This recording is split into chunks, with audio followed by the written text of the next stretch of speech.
So before we begin, we have to define what we mean by bad. Now, bad in the context of drugs means how you intend to use the substance at hand. Any drug can be used in a good or bad way. So what this video is going to primarily focus on is why drugs are bad, when drugs are used in a bad way, and we're going to define what that bad way means, which is probably going to shock a lot of you guys watching. Anyway, let's jump right into this. So it all starts with humans' uniquely incredible ability to adapt. Humans adapt because our body and our mind apparently is always trying to reach a state of homeostasis. We can adapt to new diets, we can adapt to new jobs, we can adapt to new relationships, we can adapt to new habits, new workout programs, and we adapt to drugs.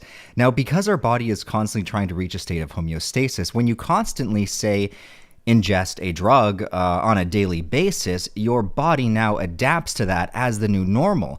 So it depends on the class of drugs. An easy example for me is opioids. When you consume opioids every single day, your brain changes its neurochemical makeup. Your brain stops naturally creating those feel-good chemicals because the drug comes in, and what the drug acts as is it's like an instruction manual. It signals your brain to release, say, more dopamine than it normally would.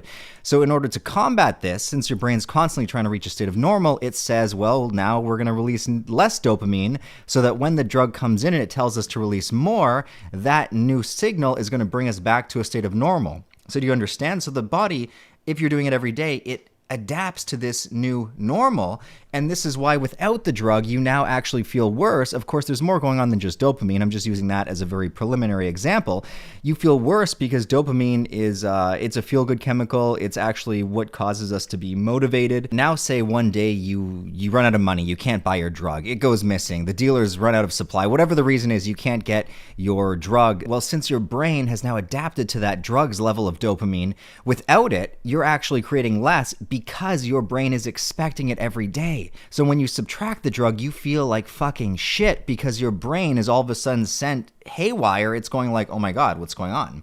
This isn't normal. Like, our normal state is receiving these instructions to release more dopamine, but now we're not getting the instructions from the drug, so we're releasing less. And now what happens is it's going to take you some time to adapt. Again, your brain wants to reach homeostasis. So this is what withdrawals are. The withdrawals, say, of opioids is your brain is slowly adapting now to the absence of the drug. So it goes and it says, wait a minute, now we actually have to create more dopamine to reach a state of normal. Now, what I find interesting is, how does your brain remember what a state of normal is? It's an amazingly complex laboratory in your head that is just constantly pumping out peptides and new chemicals and hormones and neurotransmitters. So this is largely why when you start taking a new drug, the effects are so heightened in the beginning, because when you first take that drug, it hasn't signaled your brain to reach the new homeostasis. So you're actually already producing your normal, say, amount of, again, just using dopamine. There's other neurochemicals at play, but for dopamine, just to keep this example consistent, your brain is already producing a normal amount of dopamine, plus the drug comes in, and now it's like, whoa, it's like mega dopaminergic release. And then what happens is, as I said, as you take the drug more and more, your brain naturally produces less of it on its own. And what people mistake this for is thinking, oh, the drug, I've got a tolerance to the drug, now I have to take more of the drug because it's, it's weaker. It's not that the drug is any weaker, not at all. It's that your body has adapted. When the drug starts feeling weaker, it's a sign that you need to fucking take less, not take more, because now when you take more, you're putting your body in even more of a detrimental state. And you could argue, well, as long as I'm taking the drug every day, then it ultimately doesn't matter. And no, it does matter. Because what happens is the drug's effects also are short-lived. You see, again, your body wants to adapt. So the reason why drugs initially, say, might last 6 hours and they only last 2 hours, because your body is now used to the drug and it actually wants to get it out of your system as fast as possible. Your body gets better at metabolizing the drug and pushing it out. And even on, maybe if it's not even physically doing it, psychologically, it is bringing you back down faster and faster because your body doesn't want that shit inside it. Your body wants to reach its state of normal on like a healthy, natural level. It wants to produce its own neurotransmitters without the aid of these drugs, because your body is a smart motherfucking machine that's developed over millions of years, and it knows that the drug can probably go missing at any time, and it's best to rely on yourself than on external substances. Your body knows this, so it does not want to depend on external stimuli for anything. I mean, besides food and water, we don't really need much else. Everything else is really a desire, not a need. And this is why the drug's effects are more short-lived, but people, again, mistake this as thinking I need more and more, so they start taking more and more, which it might actually feel to you like you have a tolerance, and it might feel like the effects are lessened, but in fact, this is huge. The effects are still just as strong as the first time you took it. You're just not noticing them as intensely. So what this means is people end up taking dangerously high doses of drugs, thinking that they're like, oh, I'm so strong with my tolerance, but on like an actual physical level, it's having arguably just as much of a detrimental effect. Like, tolerance does play into a little bit, say with opioids. Common reason why people die from opioid overdose is because after they, say, go on a break for like a couple weeks, they lose a bit of the tolerance, and this causes death because people are like, well, in the past I've taken this dose, but now after your body is no longer as adapted to it, it can kill you. So there's some really real shit going on here that's dangerous. And I don't want to just focus on opioids because every drug is going to change your neurochemistry and even your psychology to some degree, which is going to trigger you to think that you need to take it more than you do. For example, things like alcohol. As soon as you start believing that you need, this is the dangerous word, I need that drink to relax in the evenings. Once you reach that point, your subconscious mind doesn't know the difference between a need and a want. Like, your subconscious mind pretty much just follows instructions that you consciously tell us. So it actually will believe that you need that drug. And on a real level, until you say have that drink, your subconscious will not allow you to feel relaxed. When the truth is, you never needed the drink. You could have programmed your subconscious mind with something like, all I need to relax is to just sit down, close my eyes, do some meditative breathing for 10 minutes, and then I will feel completely rejuvenated and uplifted. And your subconscious would program in the exact same way as it programs the alcohol as a need. And then after that meditative practice, you would probably feel better than after the alcohol. And a lot of you guys who are like addicted to alcohol are like, there's no way in hell that would ever happen. I know, because I used to be one of you guys. I actually feel better, no word of a lie, from a 10 to 20 minute meditation than I ever did from a couple drinks. I feel better mentally, more clarity. I feel better physically. I don't feel those gross like after effects of alcohol like the next day. And what you learn from drugs is there's no such thing as a side effect. It's all drug effects. So when I say that drugs are bad, what I mean is drugs are bad when they are taken in the wrong ways. So I do believe that there is a right way and a wrong way. And of course, this is all subjective. You could subjectively say, no, all drugs are bad no matter what.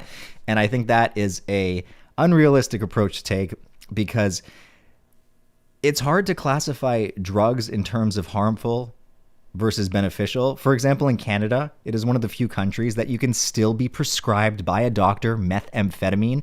It's called disoxin. I'm probably pronouncing it wrong, but people with severe obesity can still get this prescription because it is so effective in cutting their appetite. So is the meth really bad when on one level they're faced with numerous challenges from being severely obese? Like, they could drop dead at any moment just because they're so fucking heavy and there's so much of a strain on their heart, which you would argue, well, then why would adding more of a strain with the methamphetamine be beneficial? You gotta weigh this shit out, man. I guess they're taking a small enough dose so it's not adding too much extra strain, but it's cutting their appetite, which in turn is going to cause them to eat less, and then their body can finally start metabolizing some of that fat. Like, they could probably just fast for over a year and just live on their own fat supply. And being that big is what's going to kill them. So it's like when you weigh the two, and it's like, okay, so taking small amounts of meth will cut my appetite down, which will lower my weight, which is probably what's going to kill me, not the meth. Like, I mean, I'm not trying to say I'm a proponent of methamphetamine use, but it's not as dangerous as people think. What makes meth dangerous is when they combine it with other drugs. Like, you ever heard of a speedball? Well, it's usually used with cocaine and heroin, but you could do meth and heroin. It's combining an upper with a downer, right? So when you weigh out the consequences, even what we consider to be really dangerous drugs can be beneficial under the right circumstances. So it's really difficult to say that drugs are all bad. I am making this video to explain why drugs are bad when drugs are taken every single day. In my opinion, that is what differentiates a good drug experience from a bad drug experience. If you're using drugs productively, then you would see that, like, what do you classify as a good or bad drug? Like, is aspirin or is acetaminophen or is ibuprofen, are those bad drugs, or do they have actual uses that benefit people? But I would argue that if you took acetaminophen every single day, you're going to build a tolerance to it. You're going to get dependent on it, which, as you know, means that your brain and your body are no longer physiologically the same as they were without it. They're adapting to that new level, which makes it bad, in my opinion. But again, bad, good is all subjective. It all really comes down to the individual, their individual needs, wants, desires, pain that they're going through. So, like, I can't sit here and say that drugs are bad, drugs are good. You've got to be the judge for yourself, and you have to look at it from a clear mind, which is easier said than done, because a lot of us are out here convincing ourselves of so much nonsense. I need it because of that. It helps me feel this way. It's like, no, you motherfucker. No. Sometimes you just got to get a good, clear look at your life, and you got to see when something is causing more harm than good. And they don't sell glasses. They don't sell prescription glasses that are strong enough for most people to actually see these things clearly. If you could put on a pair of magical glasses and actually clearly, objectively see all the shit that's going on in your life that you're convincing yourself of that's actually causing you more harm than good, then I would argue most people still wouldn't fucking change it, because then they'd feel helpless too.